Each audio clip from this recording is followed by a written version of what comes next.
बिस्मिल्लाहिर्रहमानिर्रहीम। अस्सलाम वालेकुम फ्रेंड्स, कैसे हैं आप सब लोग। मैं हूं समरीन और आप लोग देख रहे हैं समर्स किचन। आज आपके साथ बहुत ही ज़बरदस्त चटपटे किस्म के क्रिस्पी चिकन पकोड़ा की रेसिपी शेयर करूंगी, जिसे हम बहुत ही बेसिक मसालों के साथ तैयार करेंगे और इंशाल्लाह आपको आज की ये रेसिपी बहुत ज़्यादा पसंद आएगी। आज मैं आपके साथ एक बहुत ही स्पेशल किस्म की टिप शेयर करूंगी कि चिकन पकोड़ा को क्रिस्पी बनाने के लिए आपको किन बातों का ख्याल रखना चाहिए। तो वीडियो को आप लोगों ने कंप्लीट वॉच करना है। चलें रेसिपी स्टार्ट करते हैं। बिस्मिल्लाहिर्रहमानिर्रहीम। सबसे पहले यहाँ पर 500 ग्राम बोनलेस चिकन लेंगे और इसे छोटे छोटे क्यूब्स में कट कर लेंगे। अब हम इसमें 1 टीस्पून नमक शामिल करेंगे। नमक आप लोग अपने टेस्ट के अकॉर्डिंग शामिल कर सकते हैं। 1 टीस्पून इसमें धनिया पाउडर शामिल करेंगे। आधी टीस्पून हम इसमें ज़ीरा पाउडर शामिल करेंगे। आधी टीस्पून हम इसमें गरम मसाला पाउडर शामिल करेंगे। आधी टीस्पून इसमें काली मिर्चों का पाउडर शामिल करेंगे।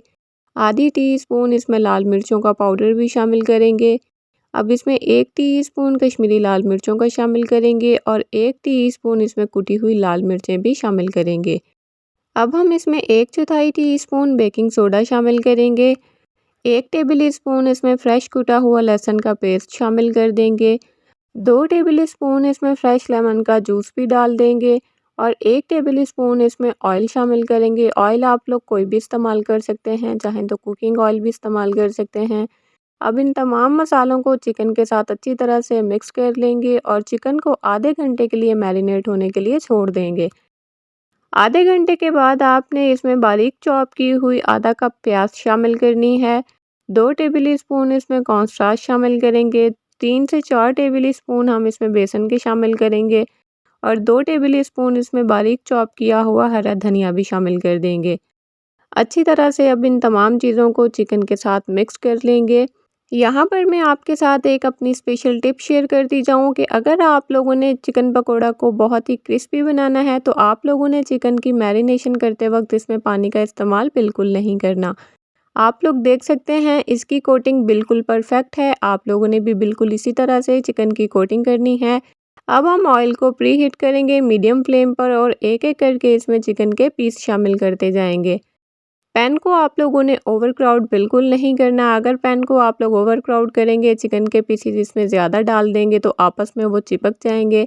जब चिकन हल्का सा क्रिस्पी ना हो जाए, आप लोगों ने इसे बिल्कुल नहीं हिलाना। जब चिकन एक साइड से हल्का सा क्रिस्पी हो जाए तो आपने इसकी साइड को चेंज कर देना है।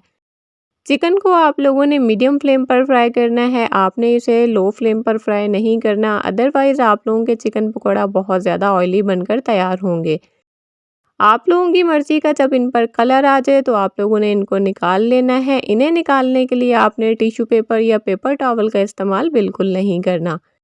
चलें, जब तक मैं पकोड़े निकाल रही हूँ, आप लोग अगर चैनल पर न्यू हैं तो जल्दी से चैनल को सब्सक्राइब कर लें। बेल आइकन को प्रेस करना मत भूलिएगा ताकि मेरी हर नई आने वाली वीडियो सबसे पहले आपको देखने को मिले। तो लीजिए, तैयार है हमारे बहुत ही चटपटे और क्रिस्पी किस्म के चिकन पकोड़ा।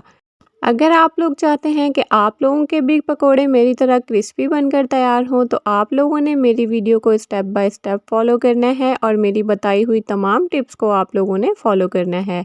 वीडियो में आप लोग देख सकते हैं कि हमारे क्रिस्पी चिकन पकोड़ा किस कदर परफेक्ट बनकर तैयार हुए हैं। तो अब आप लोगों ने भी मेरी रेसिपी को एक दफ़ा ट्राई ज़रूर करना है और अपना फीडबैक मेरे साथ शेयर करना मत भूलिएगा।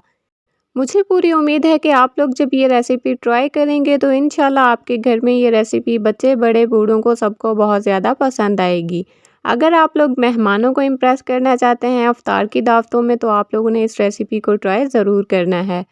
आप लोगों तक मेरी आज की ये वीडियो पहुंचती है तो आप लोगों ने इसे लाइक करके ज़्यादा से ज़्यादा शेयर करना है फ्रेंड्स में और फैमिलीज़ में, ताकि ज़्यादा से ज़्यादा लोग इसे ट्राई कर सकें और इससे फ़ायदा उठा सकें।